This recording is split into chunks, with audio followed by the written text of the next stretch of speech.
Assalamu alaikum rahmatullahi wa barakatuh. Hope you're doing well.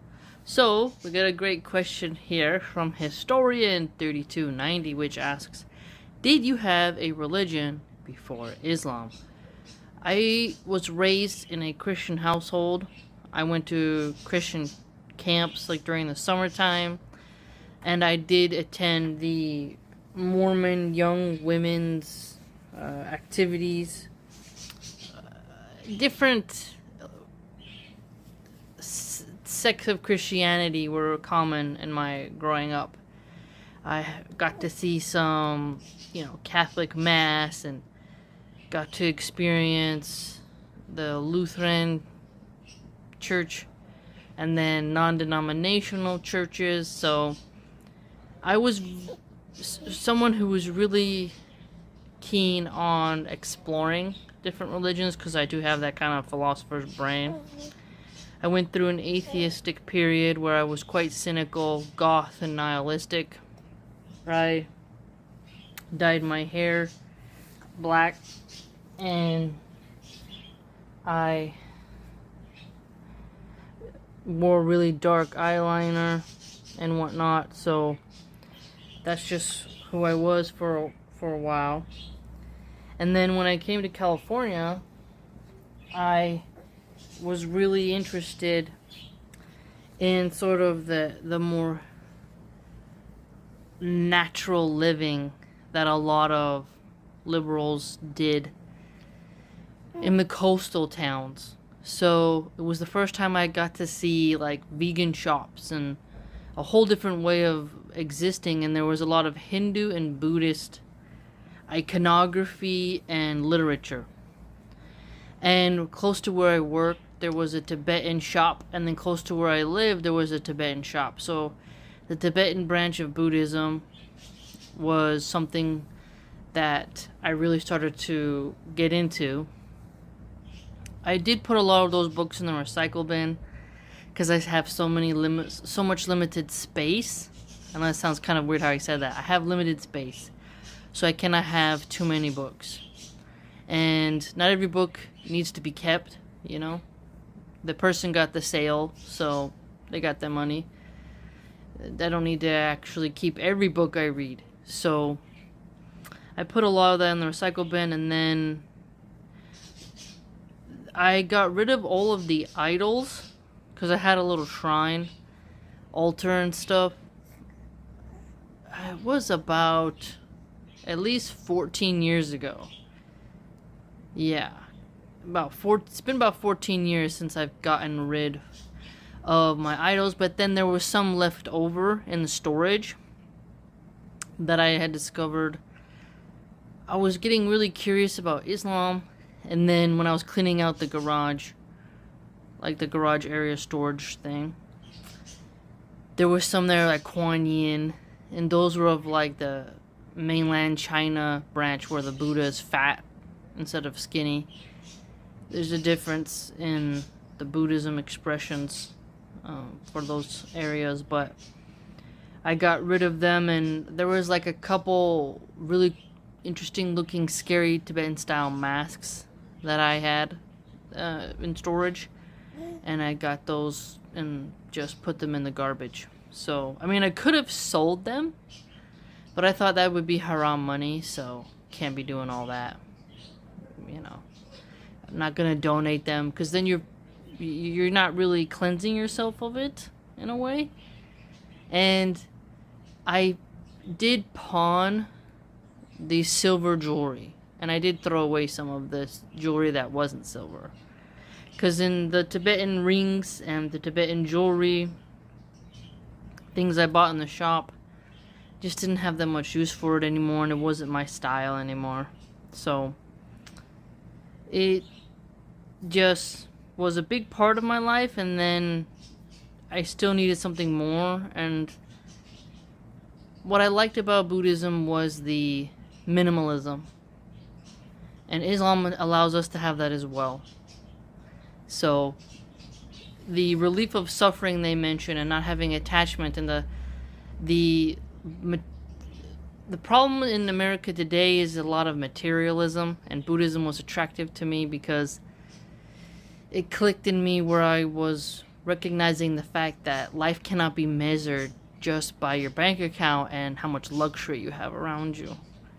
And that the endless suffering cycles that come from I must have more, really do rot you. And that you do become a bit of a stronger person, I'd argue, mentally, physically, spiritually, emotionally, all that, when you start to not let objects rule over you. And when I was in Utah, I asked my grandpa to take me to, even then, before I moved to California, to visit what these monks were doing in their Buddhist temples. I was just someone who explored stuff. And then when I came to California, I was trying to get this job at a taqueria. And there was a Buddhist place not too far from it, within walking distance. And then I went there, and they were like cleaning or doing something, so I didn't really want to bother anybody, and I changed my mind and turned around. But a lot of the Buddhistic practices I just do at home. But when I came to California, there's so many now they're not Hindus like people from Sri Lanka or India. These are like white liberals with dreads who smoke a lot of weed, or they're like yoga loving smoothie chicks who have that lifestyle before they take their commute to San Francisco or to Berkeley. There's a different style of Hinduism and Buddhism in the Bay Area, but it was my exposure to it that really got me interested in. I just enjoyed that glimpse into minimalism, because I've had to let go of things and then restart from scratch many times. So that connected with me in terms of the objects come and go in life, and you shouldn't, have this deep sadness when you have to let something go. Now in Islam, that transfer overs into we're just so these wayfarer travelers, and we're not to be beggars. Like, Islam allows you to be a hermit, but you're still part of a community. Because I remember the hadith that talked about the Prophet, peace be upon him, destroying a hermitage. And, there's a balance. But us women are not supposed to free mix.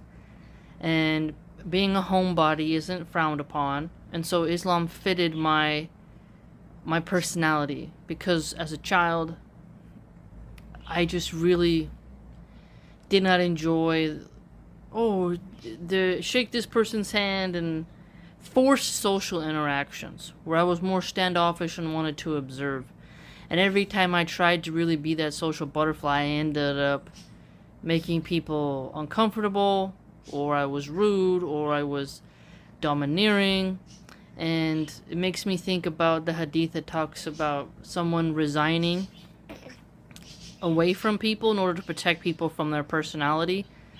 I gotta write down the hadith exactly because it's so relevant to me, but it's like you're sparing people from your own harm because you know that you don't really get along with everyone. I'm butchering it, but I gotta write it down. I've been compiling more and more hadiths that are special to me, and that one, I think it was in Sahih Bukhari's summary.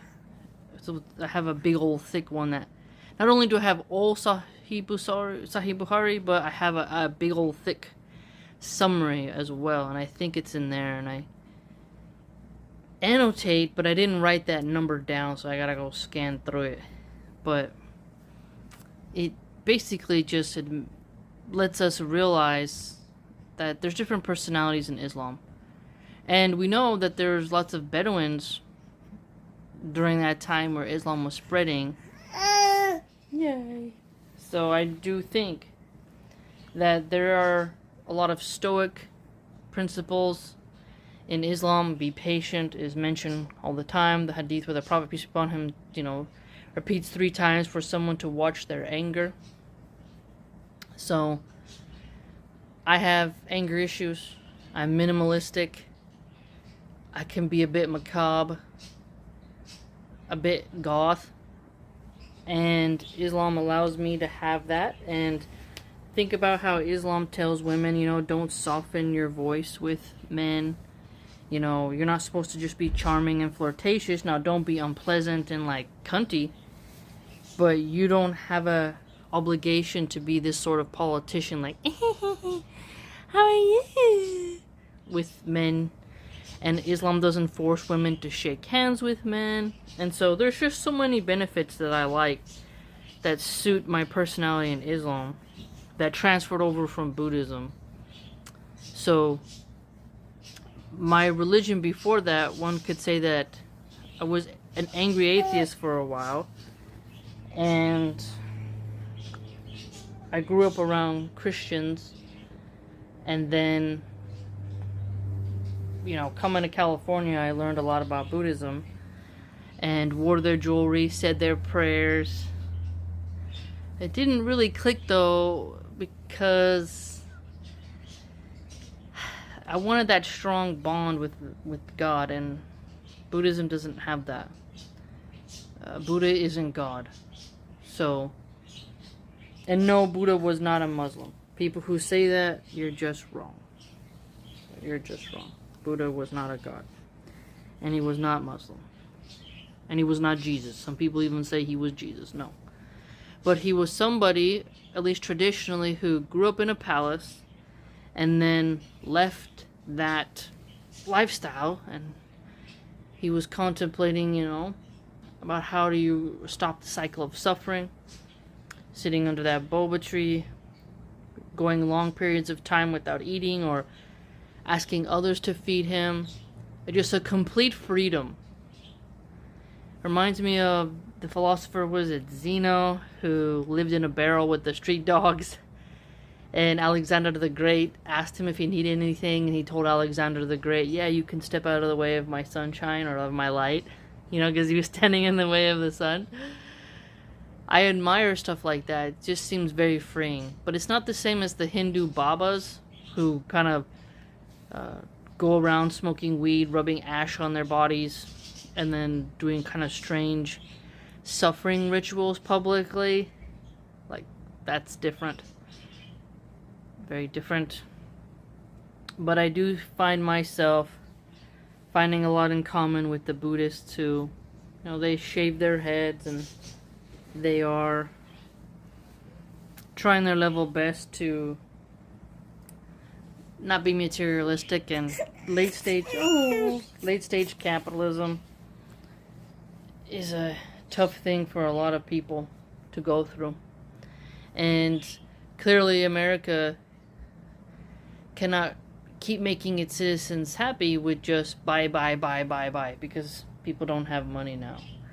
So Islam doesn't tell us to be a spendthrift, but it also doesn't encourage you to be a miser either. So there's a great balance, I'd argue. So I hope that answers your question.